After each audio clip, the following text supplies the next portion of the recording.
Nós passaremos agora à palestra Depressão, Causas e Prevenção, com o Dr. Alexander Moreira de Almeida.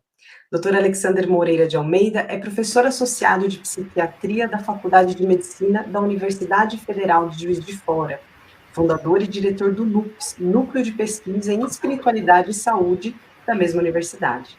Possui graduação em Medicina, especialização em Terapia Cognitiva Comportamental, residência e doutorado em Psiquiatria pela USP e pós-doutorado pela Duke University, nos Estados Unidos.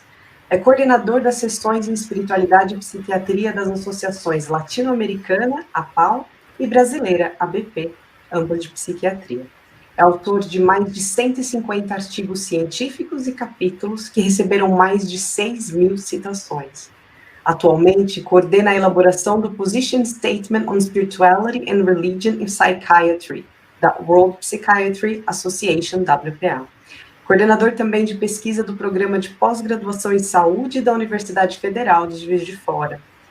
E do PTA, Programa de Transtornos Ansiosos do Hospital Universitário, da mesma universidade, e também da TV NUPS.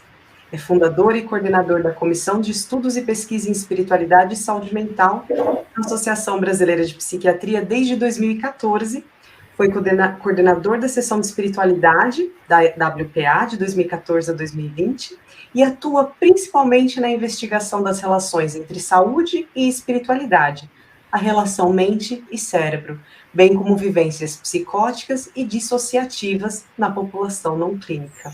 E é com muita alegria que nós passamos agora a palavra ao nosso querido irmão e amigo Alexander Moreira de Almeida.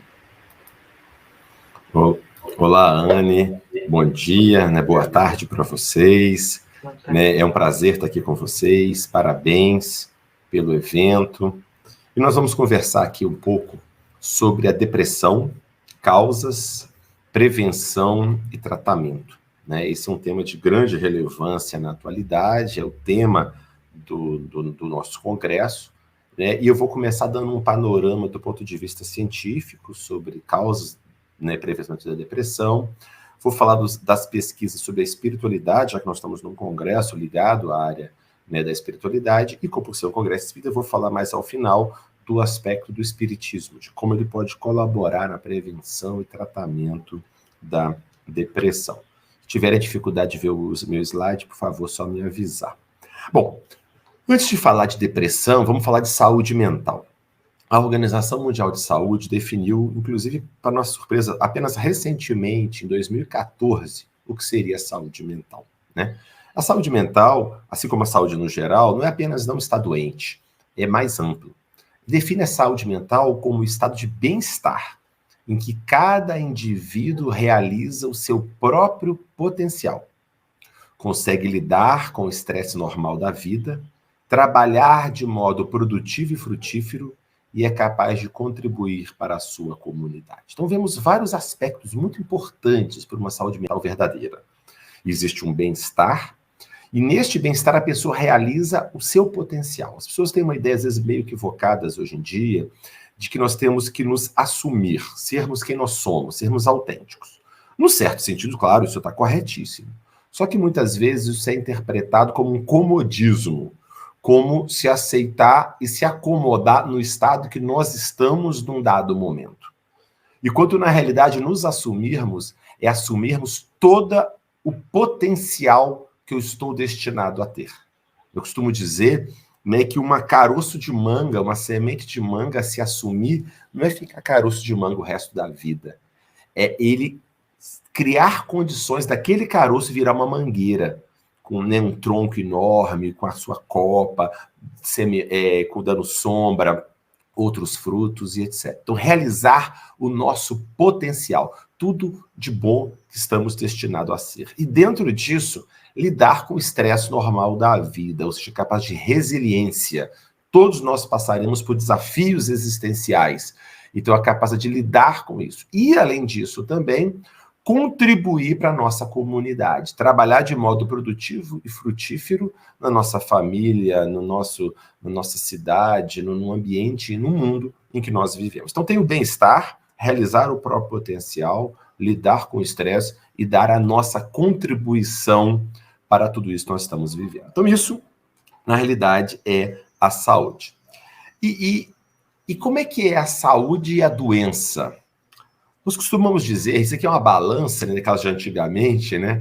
É uma balança em que a saúde e a doença é um equilíbrio dinâmico. É um equilíbrio dinâmico.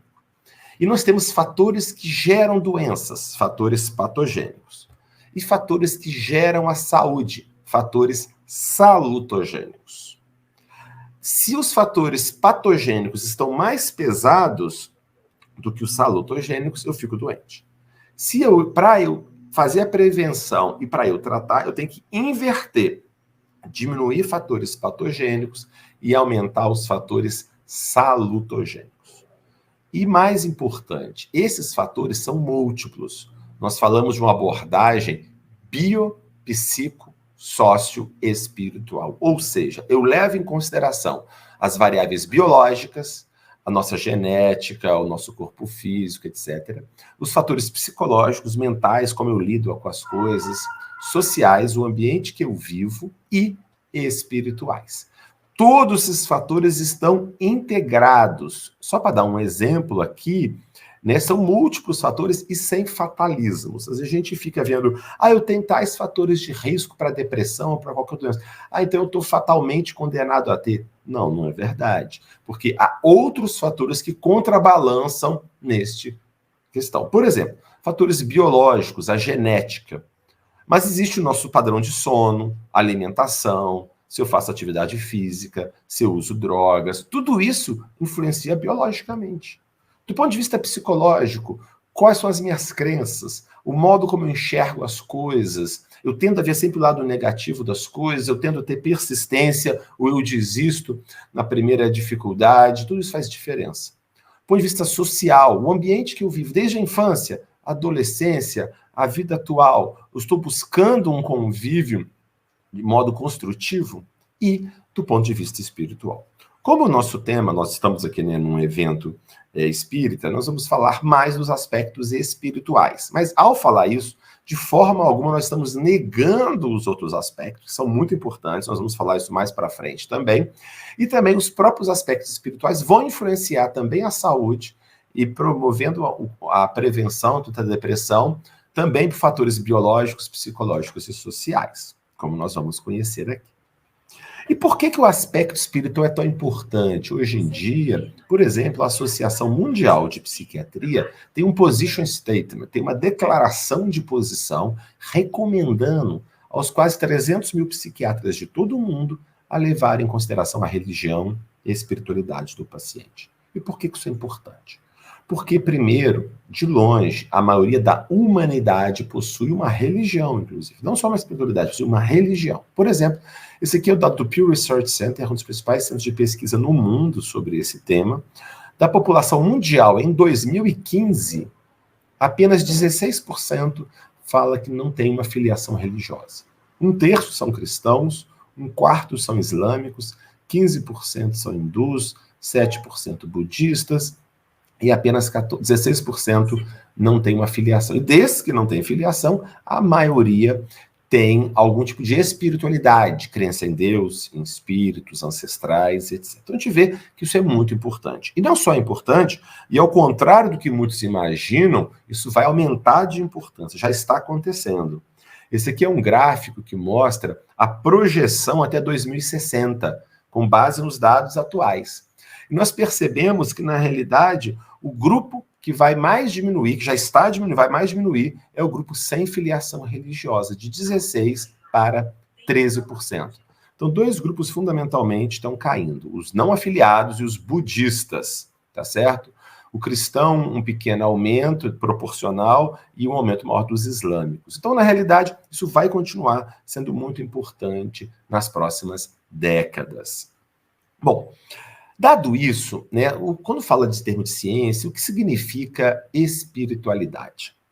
Espiritualidade tem vários conceitos, né? A gente está trabalhando, esse é um livro nosso que acabou de sair, quem tiver infelizmente só tem em inglês até o momento, mas é um livro que a gente faz um panorama com autores do mundo inteiro, de 11 países, sobre o que tem de espiritualidade e saúde mental, em termos de evidências, de impacto, e como utilizar isso para os psicólogos, médicos, enfermeiros, etc.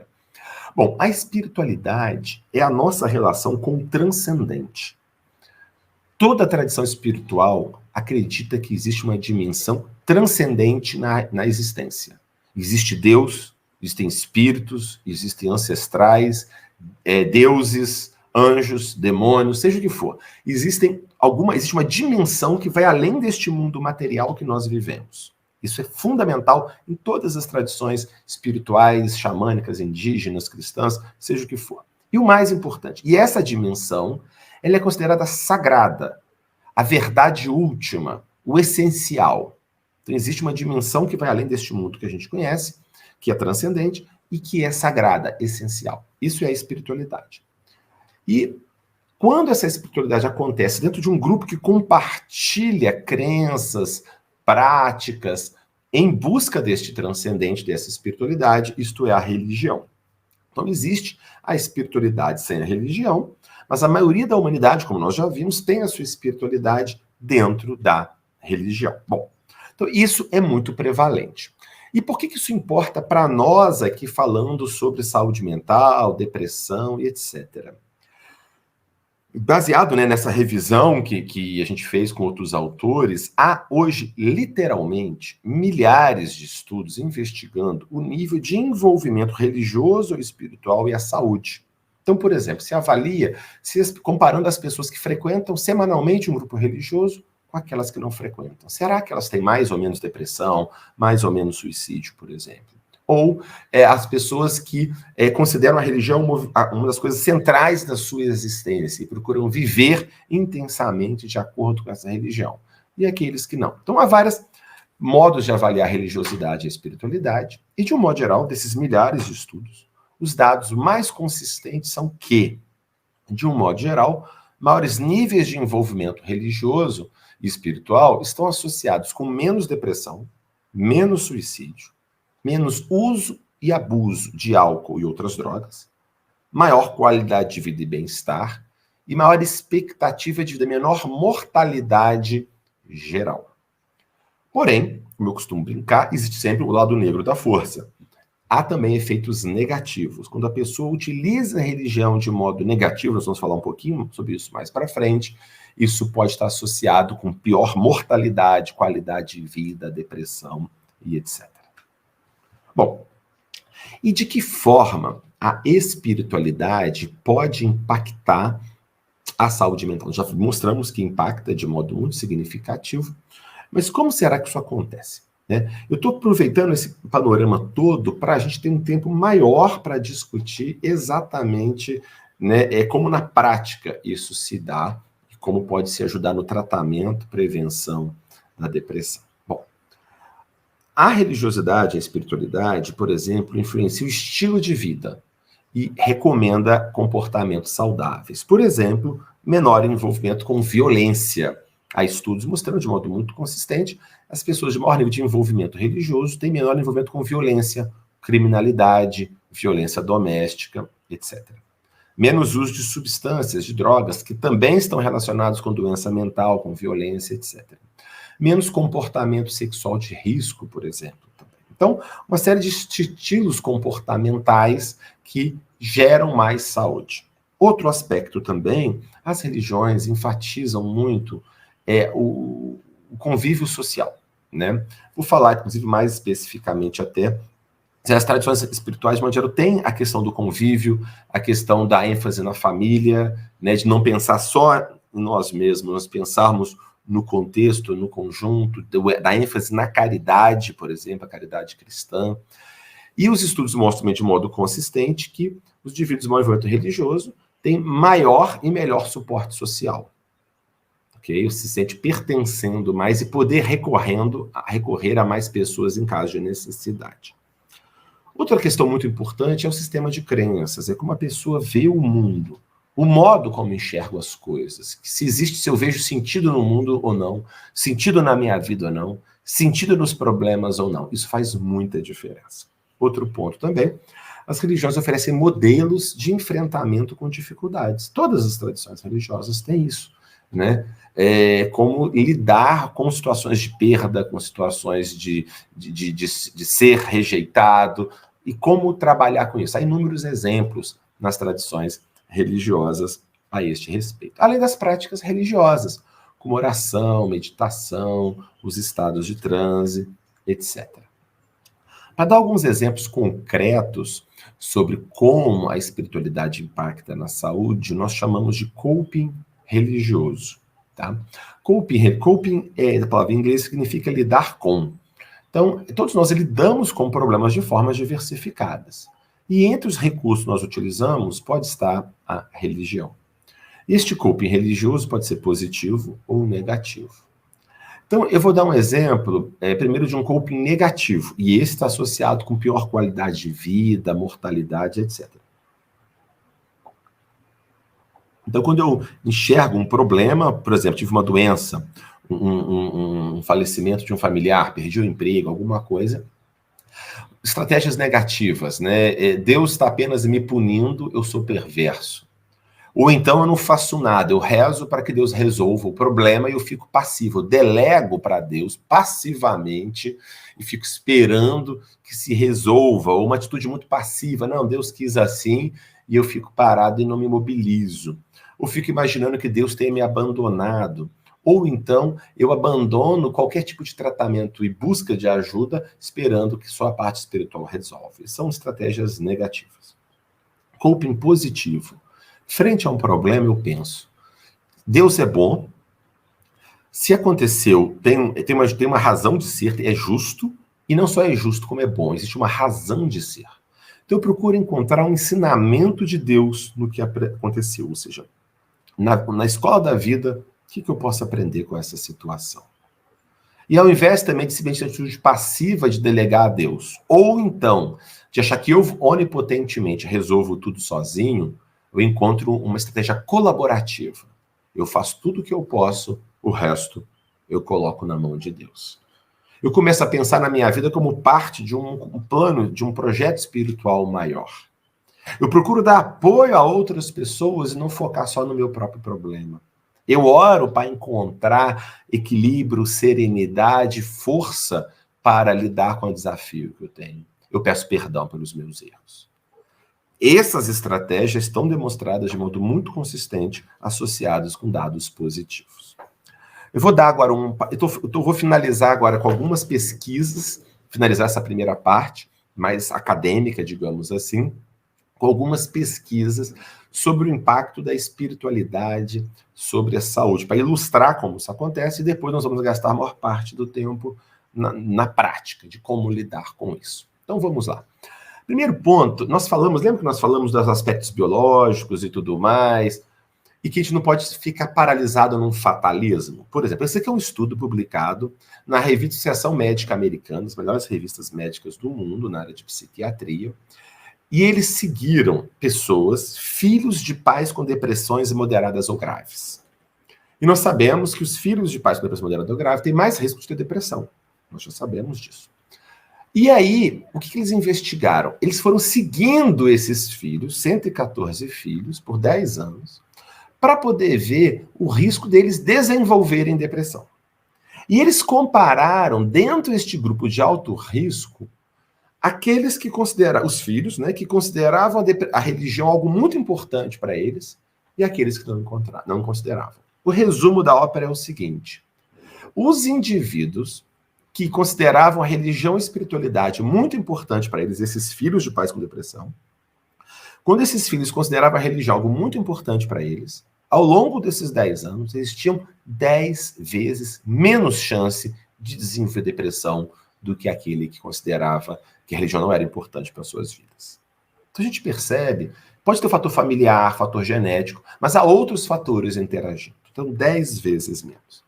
Este mesmo grupo avaliou a espessura do córtex cerebral, a camada externa do cérebro, chamada de córtex, é uma parte muito importante do nosso cérebro. E quando a pessoa está com depressão, ou tem problemas depressivos, tudo mais e outros, há um afinamento deste córtex cerebral. E o que nós encontramos?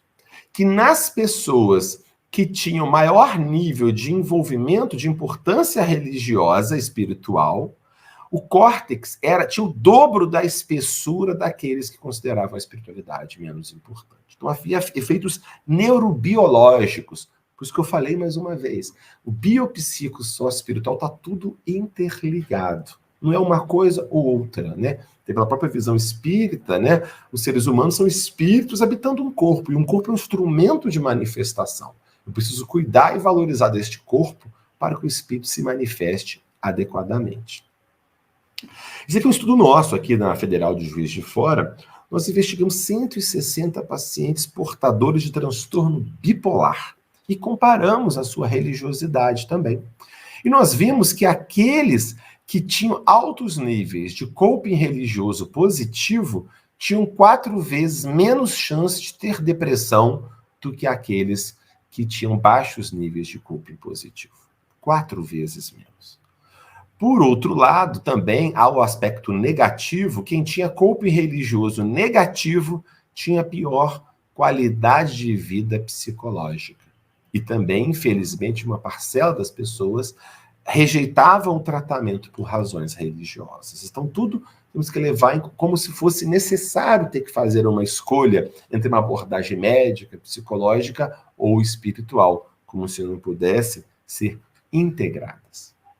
Um outro dado também muito interessante sobre a importância da espiritualidade na visão de mundo e como a gente lida com os estressores da vida foi esse doutorado da psicóloga Janaína Siqueira, sob a nossa orientação. Nós investigamos também, acho que 160 pacientes em hemodiálise. Nós sabemos que a hemodiálise é algo muito difícil, né? A pessoa tem a perda da função renal, 3 vezes por semana a pessoa precisa ir a um centro de tratamento de diálise para que seu sangue seja filtrado, senão ela morre se isso não acontecer. Tem uma série de restrições dietéticas, uma série de questões aí importantes na vida do indivíduo. E nós avaliamos o nível de felicidade desta amostra. Primeiro ponto que nos chamou a atenção, o nível de felicidade destes pacientes em hemodiálise era maior do que a gente esperava. Então a capacidade de adaptação humana é surpreendente. Outro dado que nos surpreendeu profundamente, nenhuma variável clínica ou sociodemográfica se relacionou com os níveis de depressão. Então, de felicidade. Por exemplo, idade, sexo, escolaridade, o número de outras doenças que a pessoa tinha, se ela tinha anemia ou não, nenhum desses fatores se relacionou com ter ou não mais felicidade. Mas o que se relacionou foi o nível de religiosidade. Quanto maior o nível de religiosidade privada, frequência de leitura de um texto religioso, frequência de oração, a intrínseca, que é quanto a pessoa percebe a religião como algo central na sua vida, procura vivenciar essa sua religião, estes, de modo significativo e marcante, se relacionaram com melhor felicidade. Então, mais um ponto nesse sentido. E sobre um outro tema muito importante, né, nós terminamos agora o Setembro Amarelo da prevenção de suicídio. Esse é o melhor estudo já feito até hoje sobre relação entre religiosidade e suicídio. Um grupo da Universidade de Harvard publicou na revista Associação Médica Americana um estudo em que seguiram quase 90 mil pessoas por 14 anos. Então você imagina Maracanã, mais do que um Maracanã cheio, seguido por 14 anos. Isso controlando para questões socioeconômicas, um monte de outras questões. Eles perceberam que as pessoas que em 96 não frequentavam nunca um grupo religioso morreram 6 a 7 vezes mais de suicídio do que aqueles que frequentavam pelo menos uma vez por semana. Ou seja, o quanto a participação num grupo religioso reduziu em 6 vezes o risco de morte por suicídio durante esses 14 anos de segmento. E nós sabemos que o suicídio, pessoas que morrem por suicídio, a maioria das vezes elas possuem um quadro de depressão e ou uso de álcool e outras drogas misturado. Então, para a gente ver como que isso é relevante. Ainda nesse aspecto, um amigo nosso também de Curitiba, o Bruno Paz Mosqueiro, ele estudou 143 pacientes deprimidos internados numa enfermaria psiquiátrica, na Federal do Rio Grande do Sul, na Universidade do Federal do Rio Grande do Sul. E é um dado muito interessante, porque a principal causa para internar um paciente por depressão é um risco intenso de suicídio. Okay? Você interna para proteger o paciente do seu comportamento autodestrutivo e para ele poder se recuperar, né, e sair de alta quando estiver recuperado disso. O que nós percebemos, que eles acharam, na realidade, dado muito interessante, é que os pacientes religiosos internados tinham pior depressão. Mas é que, na realidade, é porque, como motivo para internar é ter risco de suicídio, o religioso, para ter a gravidade, risco de suicídio, para poder ter que internar, ele tinha que estar mais deprimido, depressão mais grave, porque, de modo geral, o religioso cogita menos a questão do suicídio. Então, ele tinha que estar mais grave para ser internado, e durante a internação ele melhorava mais rápido. Ele tinha maior qualidade de vida e resiliência melhorando ao longo do tempo. Inclusive, os religiosos tinham menos tentativas prévias de suicídio. Tá certo? E, para finalizar, o último estudo, dando um panorama geral sobre o tema e mostrando a importância disso, inclusive para os nossos jovens, esse aqui é o estudo também do grupo de Harvard, em que eles seguiram de 5 a 7 mil adolescentes. Começaram a seguir esses adolescentes, existiam em média em torno de 14 para 15 anos. 14,7 anos. E eles foram seguidos até a vida adulta, seguido mais 8 a 14 anos. Então, ou seja, dos 14, 15 anos até os 25, 30 anos de idade aproximadamente. Seguiram esses jovens e avaliaram o seguinte: se o jovem que aos 14 anos frequentava um grupo religioso, comparando com aquele que não frequentava, como eles estarão na vida adulta, lá na frente, 8 a 14 anos depois. Então, comparando aqueles que frequentavam pelo menos uma vez por semana um grupo religioso, com aqueles que nunca frequentavam, quando adolescentes, na vida adulta, os que frequentavam tinham maior satisfação com a vida, mais afeto positivo, no sentido de alegria, disposição, maior envolvimento em trabalho voluntário, maior senso de missão, maior disposição para perdoar, menos depressão na vida adulta, menos transtorno de estresse pós-traumático, onde se envolveram menos situações traumáticas, menos uso de cigarro, tabaco, maconha, menos doença sexualmente transmissível, menos iniciação sexual precoce. Então, nós vemos um amplo leque de fatores impactados pela frequência do grupo religioso no adolescente, impactando 10, 15 anos depois lá na vida adulta. Em resumo, o que esses estudos apontam também, em termos da felicidade, a felicidade é muito mais do que só o prazer momentâneo. O prazer momentâneo, claro que é bom. O prazer de uma alimentação, o prazer do convívio, da questão sexual. O prazer faz parte da vida. Mas ele é completamente incapaz de trazer a felicidade. O prazer é a cereja do bolo. Como diz aqui em Minas, o que dá sustância mesmo, né? O que dá sustância é o bolo em si, não a cereja. Então não adianta eu querer matar minha fome comendo só cereja. Vou empapuçar de cereja e não vou matar minha fome. Mas eu preciso de comer o bolo e a cereja dá um toque. E o que é a sustância? O que é o bolo mesmo? É uma vida que tenha significado, em que eu uso os meus talentos para um bem maior, que vai além de mim mesmo. Que gera engajamento e envolvimento. Estou fazendo algo que faz sentido, que tem propósito, que vai além de mim mesmo. Isso sim, junto com tudo isso, traz a felicidade.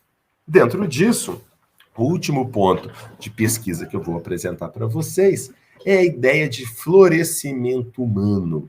Está crescendo muito hoje em dia na medicina, essa discussão sobre o florescimento humano. É aquilo que nós já falamos, realizar o seu potencial. Lembra que nós conversamos primeiro, lá no comecinho, sobre o que é a saúde mental? Realizar o nosso potencial. Então, o florescimento humano está associado, já se sabe hoje em dia, o que leva a esse potencial humano? Felicidade, satisfação com a vida, saúde física e mental, significado e propósito na vida, caráter e virtudes e relacionamentos sociais próximos e saudáveis. E 4 fatores que potencializam esses fatores, que levam ao florescimento humano, é um convívio familiar, constituição de família e o convívio familiar, o trabalho significativo, a própria educação, a instrução e o envolvimento na comunidade religiosa. Nós vamos perceber aqui como a religiosidade pode impactar todos esses fatores. Muito bem. Fiz a introdução toda e agora nós vamos gastar o nosso tempo aqui agora discutindo mais, já que nós estamos no Congresso Espírita, como o Espiritismo impacta esses aspectos todos. Nós já entendemos a teoria toda, como funciona, as pesquisas, e para o Espiritismo. Então, eu vou falar muito da visão espírita e cristã sobre o tema. Muito do que eu vou falar está num artigo que nós publicamos alguns anos atrás, chamado A Visão Espírita dos Transtornos Mentais. Está numa revista de psiquiatria transcultural lá do Canadá, e que dá um panorama geral. Então, vamos lá. Segundo o Espiritismo, isso é muito importante, as causas das doenças mentais não são únicas. Há pessoas espíritas equivocadamente que acham que tudo tem causa espiritual. Mas isso é completamente contra a visão que Kardec defendia, Bezerra de Menezes, Inácio Ferreira, Joana de Anches, que são os 4 autores que a gente discute fundamentalmente neste artigo. Todos eles defendem uma causa biopsico-sócio-espiritual para as doenças mentais. Existem causas orgânicas, Kardec diz textualmente, né, no Livro dos Espíritos, que a loucura tem uma causa no cérebro e tudo mais e tal. Causas orgânicas, causas psicológicas, sociais e espirituais. E entre as espirituais, o Espiritismo traz 2 muito importantes na visão espírita. Questões de vidas passadas e influência espiritual negativa, a obsessão. E o tratamento também, isso é muito importante. Ele jamais deve se escolher. Será que eu faço tratamento espiritual? Será que eu uso antidepressivo? Será que eu faço terapia? Eu preciso fazer tudo o que for necessário. Integrar biopsico, sócio, espiritual. Então, há o tratamento convencional, medicamentoso, psicoterapêutico, etc. Nós vamos falar agora muito sobre isso do ponto de vista. Kardec fala muito sobre isso, que são a perspectiva que o Espiritismo traz sobre o mundo. A reforma íntima, o trabalho interno, a prece, a caridade, a participação em atividades do centro espírita, a desobsessão e a fluidoterapia. Então, nós vamos abordar cada um desses tópicos daqui para frente. Sobre essa visão de mundo, inclusive, né, tem um subitem no Evangelho segundo o Espiritismo que se chama, né, O Ponto de Vista, que é justamente no comecinho do Evangelho segundo o Espiritismo, tem este capítulo chamado O Ponto de Vista. Que Kardec fala que justamente o Espiritismo traz um ponto de vista mais alargado sobre a vida, sobre as dificuldades, que muda tudo. Isso está muito ligado com a visão cognitiva, de que mais importante do que os fenômenos que acontecem com a gente é como eu lido com esse fenômeno, como eu encaro a situação. Nós comentamos, por exemplo, aquele caso dos pacientes em hemodiálise. Né? O paciente pode ter uma situação muito difícil, mas enxergar de outro aspecto, com significado e propósito, aquilo que ele vive. Muito bem. Dentro disso, vamos repensar alguns conceitos fundamentais que eu acho da cosmovisão cristã e espírita, que são importantes nesse sentido. A ideia de fé. Fé, muitas vezes a gente entende equivocadamente como sendo acreditar em certos enunciados, em certas coisas. É muito mais do que isso. Se nós formos usar a palavra fé como está nos evangelhos, lembrando que os evangelhos de Jesus foram escritos em grego. E a palavra que está utilizada nos evangelhos em grego original é pistes. E pistes significa, na realidade, confiança, lealdade. O que quer dizer isso, então? Então, na realidade, a ideia de fé é mais do que acreditar nisso ou naquilo. É acreditar na soberania divina. Uma confiança de que Deus é o Pai que gerencia tudo. É o Criador. É o que criou o universo, criou a nós. O mundo tem um propósito, o mundo tem um sentido e nós estamos imersos nessa grande jornada até ele. Então, a fé é essa confiança na soberania, existe um soberano universal. Apesar da loucura do mundo que a gente vê muitas vezes, existe uma razão de ser, existe uma estrutura por trás de tudo isso, benevolente e justa. Isto é a fé. Nós vamos explicar isso um pouquinho mais frente, como que você vai ser muito útil do que nós estamos falando. Outro ponto importante. Uma outra palavra em grego, que também está nos antigos, está nos evangelhos, e no Novo Testamento como um todo, que é a ideia de telos. Por exemplo, quando Jesus fala, sede perfeito como perfeito é o Pai Celestial. Em outras situações, o perfeito não é bem perfeito. A palavra é telos. Telos significa consumação, realização. Lembra que a gente conversou também lá na frente do conceito de saúde, que é realizar plenamente o seu potencial? Então, telos é isso. Telos é realizar plenamente tudo que nós estamos destinados a ser. Então, realizar o nosso... Então, seja perfeito, seja, realize o seu telos, a sua meta, a que você está destinado a ser, como Deus é realizado naquilo tudo que Ele é. Segundo conceito. Terceiro conceito fundamental, que é o de pecado. A palavra para pecado, também utilizada nos evangelhos originais, é amartia. Amartia, na realidade, significa erro, falhar o alvo. É como se eu solto uma flecha, lanço uma flecha, e essa flecha errou o alvo. Isso é o pecado. Ou seja, nós temos uma meta, né, que é essa telos, né, que é essa realização plena do nosso potencial dentro daquilo que Deus deseja para nós, e nós fazemos escolhas que erramos o alvo, e, portanto, estamos em pecado neste aspecto. E, por fim, um outro conceito muito importante também do Novo Testamento, é o que nós chamamos de arrependimento. Só que o que nós trazemos para o arrependimento em grego é metanoia. Metanoia, na realidade, é mudança radical de mentalidade. É a conversão, quer dizer, a metanoia, quer dizer, eu mudei radicalmente a minha percepção. É Paulo nas portas de Damasco. Aquilo é arrependimento, é metanoia. A pessoa virou a chave. Ela entendeu de outra forma. Percebeu o mundo, o universo, a vida de outra forma. E a partir disso, a pessoa começa a mudar a sua percepção do mundo e o seu comportamento.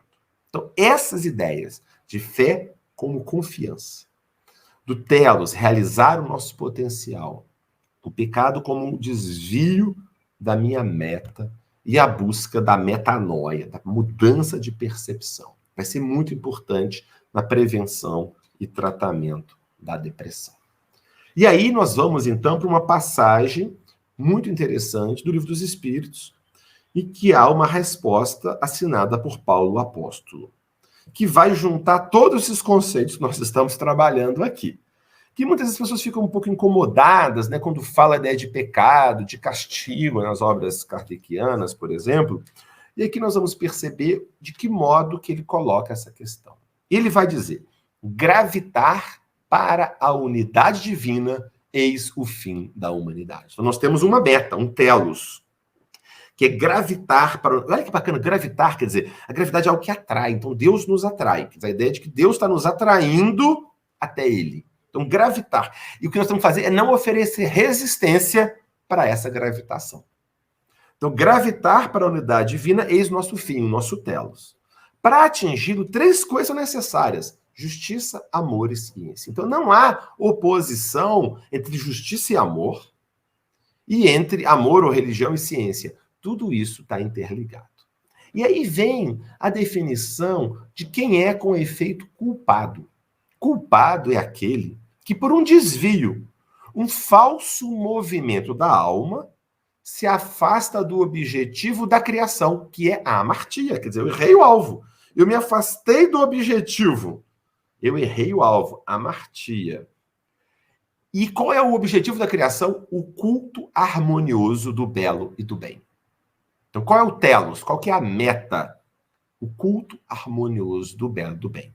Quando eu erro o alvo, eu estou em pecado. E, portanto, eu sou culpado neste aspecto. É um falso movimento da alma. E este culto harmonioso do belo e do bem, ele foi idealizado arquetipicamente em Jesus Cristo. Quer dizer, Jesus é o modelo, o homem integral, como a Joana de Anjos costuma dizer. E ele continua. E que é, então, o castigo. O castigo nada mais é do que a consequência natural desse falso movimento. Eu errei o alvo. Mas para eu poder voltar para o alvo, eu preciso ter consequências deste errado de alvo. E essa consequência é o quê? É uma certa soma de dores necessária a desgostá-lo da sua deformidade pela experimentação do sofrimento. O castigo é o aguilhão que estimula a alma, pela amargura, a se dobrar sobre si mesma e a buscar o porto de salvação. O castigo só tem por fim a reabilitação, a redenção. Então, ou seja, existe uma meta, o culto harmonioso do belo do bem para nos gravitar até a Deus. Eu tenho essa fé, essa confiança divina. Existe um telos, que é a meta disso. E eu posso me desviar deste movimento, estar em pecado, em amartia, errar o alvo. E quando eu erro o alvo, eu me desarmonizo. Eu seguro essa gravitação divina. Eu começo a ter turbulências, porque eu estou resistindo a essa gravitação. E essa resistência vai gerar sofrimento, para eu perceber que eu devo retomar o caminho que eu estava. Então, essa é a compreensão macro de toda a situação. Por isso, então, também no Livro dos Espíritos está escrito na questão 933. De ordinário, olha a questão da visão de mundo. O homem só é infeliz pela importância que liga às coisas deste mundo. Fazem-lhe a infelicidade a vaidade, a ambição, a cobiça desiludidas. Se colocar fora do círculo acanhado da vida material, se elevar seus pensamentos para o infinito, que é o seu destino, mesquinhas e pueris lhe parecerão as vicissitudes da humanidade, como são as tristezas da criança, que se aflige pela perda de um brinquedo que resumia para ela a sua felicidade suprema. Então, esse distanciamento, um pouco, essa visão um pouco do grande cenário, né, de entender que, na visão espírita, a pessoa vem antes do berço, vai depois do túmulo, existe uma visão muito mais ampla, uma confiança, uma pista de que existe algo muito mais profundo, existe uma razão de ser nas situações, e mesmo as dificuldades são situações de aprendizado, de correção de rumo, de correção de rota, muda tudo.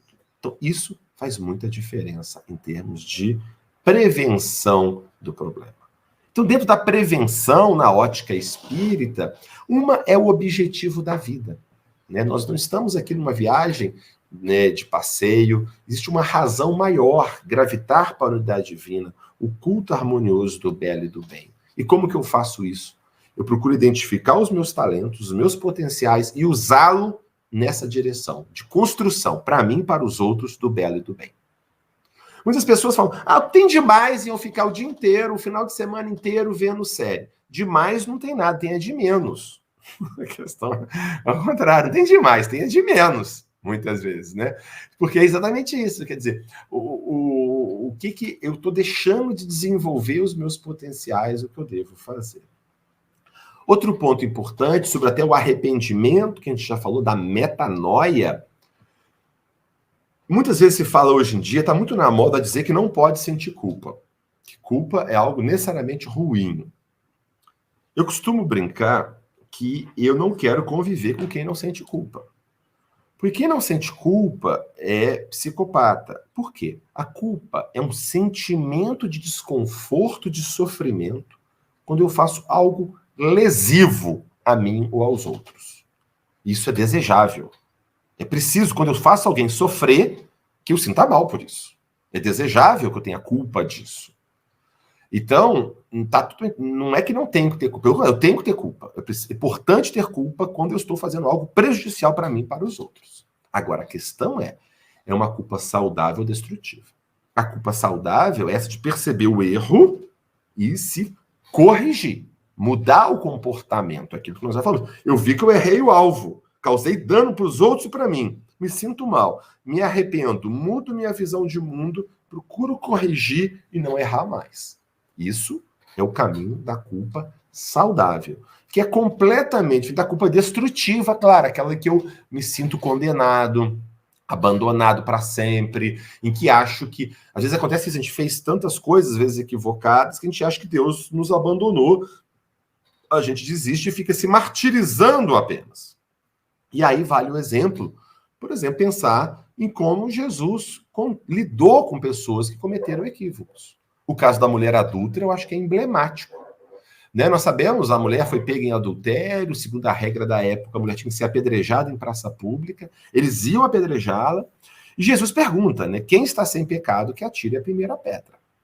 E as pessoas começaram a sair de fininho, os mais velhos, antes dos mais novos, talvez tenham uma consciência mais pesada, foram saindo, e no final, isso é importante, Jesus não fala com ela, é isso mesmo, está tudo bem, beleza, vai embora para casa. Não, ele pergunta assim, mulher, onde estão os que te acusam? Ela falou, se foram. Jesus fala, eu também não te acuso, mas vá e não peques mais. Então ele não está passando a mão na cabeça. Ele não está se me dizendo que é assim mesmo e tudo bem. Ele diz, olha, né, eu não estou te acusando, mas olha, o que você fez não está legal. Vá e não peques mais. Então, há claramente uma necessidade de mudança de comportamento, de transformação. Do mesmo modo, o filho pródigo, né, em que ele sai de casa, faz um monte de coisas erradas, e ele achou que o pai jamais iria querê-lo de volta, de tudo errado que ele fez. E ele queria, então, mesmo voltar para ser escravo de seu pai. E quando o pai o vê, né, se humilhando, voltando, tendo uma metanoia, né, ele voltou, percebeu todo o erro que ele teve, se arrependeu, se sentiu culpado e faz sua jornada de retorno. E o pai, extremamente feliz, o recebe, faz uma festa, faz uma churrascada. Não era bem uma churrascada na época, mas ele matou um novilho, fez alguma coisa lá, uma grande festa para recebê-lo, que é como Deus nos recebe, né, o filho pródigo retornando à casa. Outra percepção também disso, né, que preventiva da visão cristã, da visão espírita, que Deus dá o frio conforme o cobertor. Se eu estou passando por uma dificuldade, tem uma razão de ser, ela é justa, e eu tenho condições, eu tenho recursos para lidar com ela. Inclusive, naqueles pacientes da hemodiálise, um dos fatores preditores de felicidade era o senso de coerência. E o senso de coerência é um conceito em que a pessoa reconhece que as dificuldades que ela passa têm uma razão de ser e ela tem recursos para lidar com isso. Então é isso, quer dizer, se está acontecendo, tem um objetivo útil e eu tenho recursos em mim, na espiritualidade, em Deus, nas pessoas que estão à minha volta para lidar com isso. Outro aspecto de prevenção é a atividade no bem.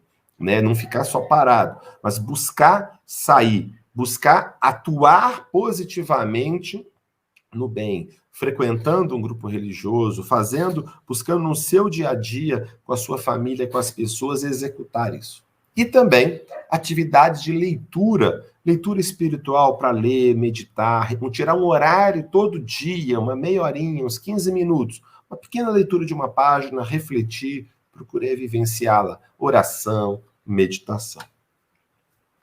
Dentro disso, dentro desse pistes, confiança, de fazer a sua parte, essa passagem que, para mim, da mensagem de Jesus é a que mais me toca. Buscai primeiro o reino de Deus e sua justiça, que todo o resto vai ser acrescentado.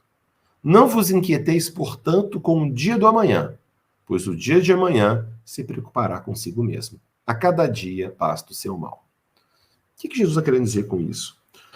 Existe uma soberania divina, como eu falei, né? Eu tenho esse pistes, eu tenho essa confiança na soberania divina, e eu vou fazer a minha parte. E o resto está na mão de Deus, aquele coping positivo. Eu faço a minha parte, o resto está na mão de Deus. Eu busco sinceramente me empenhar para resolver tudo que é possível, o resto está na mão de Deus e a coisa vai acontecendo.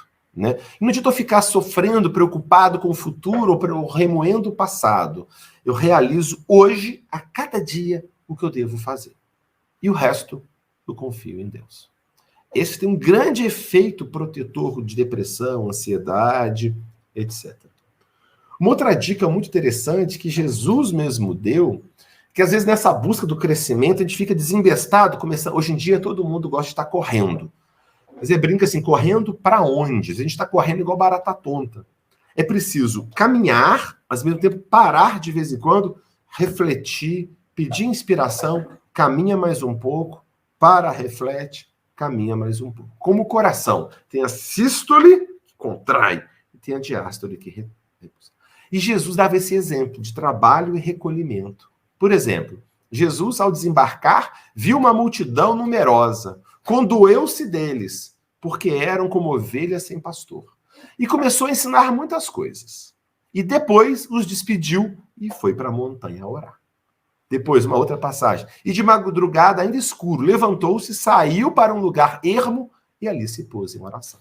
Nós vemos o tempo todo Jesus, tirando momentos de oração, de recolhimento e momentos de atuação. Então, nem só a contemplação, a oração, nem só o trabalho. Já dizia, né, o ditado de São Bento, o mandamento de São Bento, né, do início do cristianismo, que é o ora et labora, ora e trabalha. Né, quer dizer, o momento de oração, o momento de trabalho. Essas coisas têm que estar interligadas. E na terapêutica, né, então a prevenção, mas mesmo com tudo isso, pode acontecer com qualquer pessoa um episódio depressivo. Isso faz parte. Pela nossa história, pelo que já aconteceu, pela biologia, pela história pessoal, pelo nosso desenvolvimento, os fatores estão acontecendo, a gente vai trabalhar para prevenir. Mas muitas vezes vai acontecer. E tudo bem, não quer dizer que eu sou pior, não quer dizer que eu não tenho fé, não tem nada disso. Eu preciso de buscar o que eu posso fazer para recuperar. A terapêutica convencional, eu vou procurar o psiquiatra, vou fazer a minha psicoterapia quando for necessário, psicologia, etc. Eu vou procurar trabalhar esse meu aperfeiçoamento moral.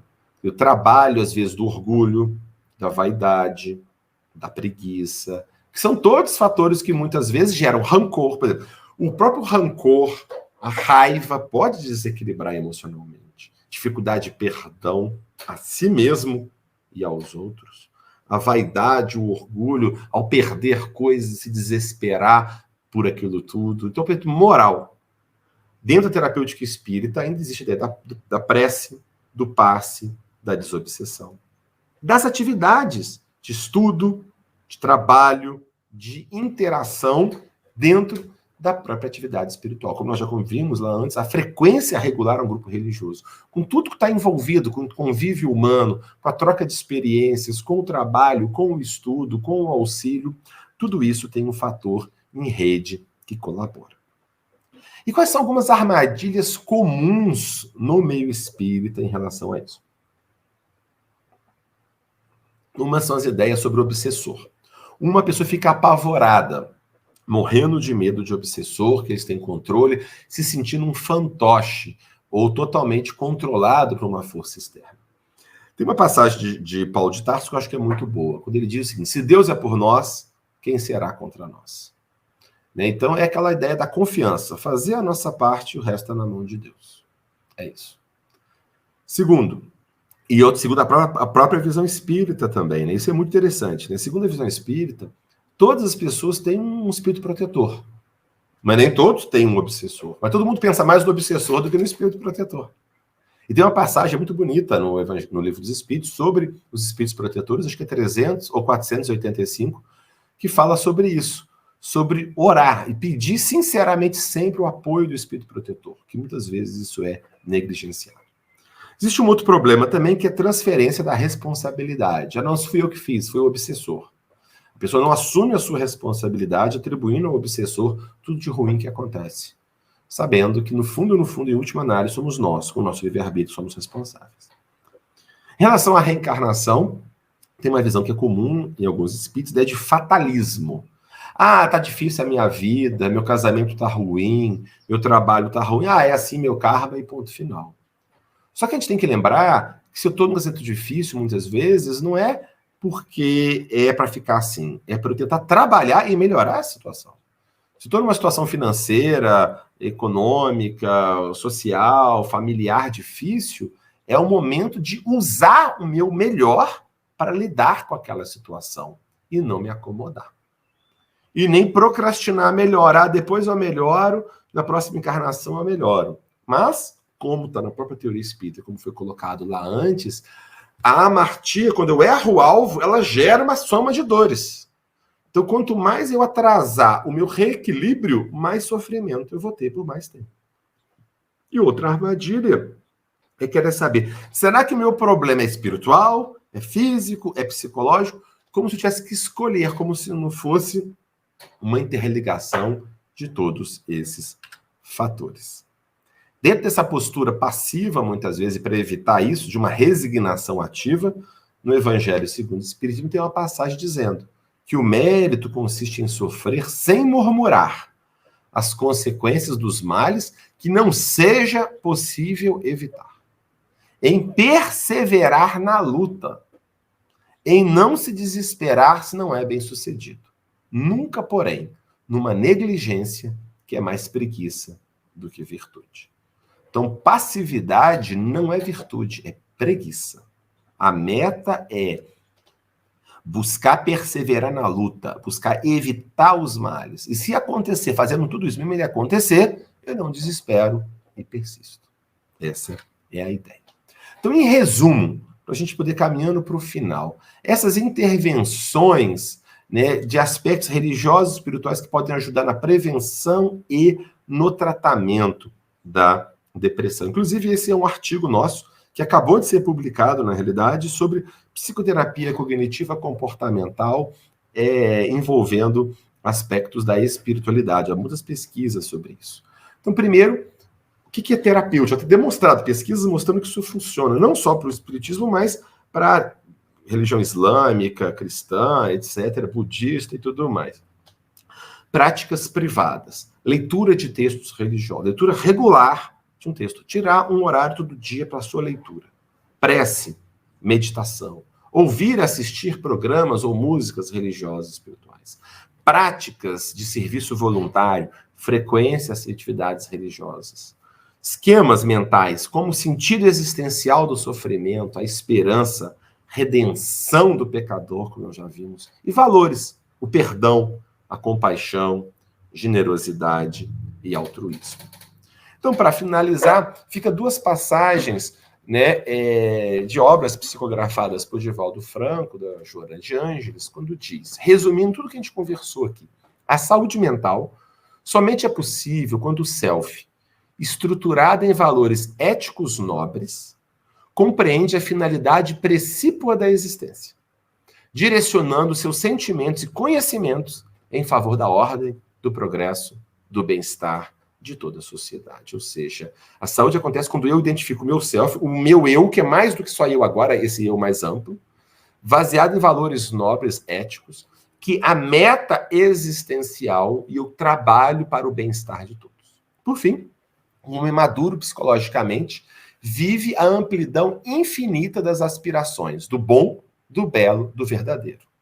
Esvaído do ego, atinge o self, tornando-se homem integral, ideal, no rumo do infinito.